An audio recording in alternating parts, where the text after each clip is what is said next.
বাংলাদেশ যুক্তরাষ্ট্র সম্পর্ককে আরও এগিয়ে নিতে প্রধানমন্ত্রী তারেক রহমানের সঙ্গে বৈঠক করেছেন মার্কিন প্রেসিডেন্ট ডোনাল্ড ট্রাম্পের দক্ষিণ ও মধ্য এশিয়া বিষয়ক বিশেষ দূত সার্জিও গর।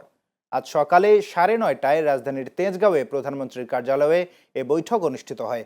বৈঠকে দ্বিপাক্ষিক সম্পর্ক, বাণিজ্য, বিনিয়োগ, আঞ্চলিক সহযোগিতা এবং পারস্পরিক স্বার্থ সংশ্লিষ্ট বিভিন্ন বিষয়ে আলোচনা হয়। বৈঠকে বাংলাদেশ ও যুক্তরাষ্ট্রের সম্পর্ক আরও এগিয়ে নেয়ার প্রত্যাশা ব্যক্ত করে সার্জিও গর জানান, মার্কিন ব্যবসায়ীরা বাংলাদেশে বিনিয়োগে আগ্রহী। আগামী সপ্তাহে বিনিয়োগকারীরা বাংলাদেশ সফর করবেন।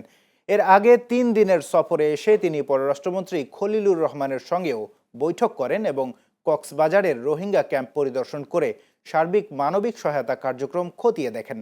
বাংলাদেশ সফরকালে সার্জিও গর জানান, দেশের স্থিতিশীল পরিস্থিতি বিবেচনায় মার্কিন পররাষ্ট্র দপ্তর বাংলাদেশকে নিয়ে ভ্রমণ সতর্কতা লেভেল 3 থেকে কমিয়ে লেভেল 2-এ নামিয়ে এনেছে, যাকে তিনি দারুণ খবর হিসেবে উল্লেখ করেন।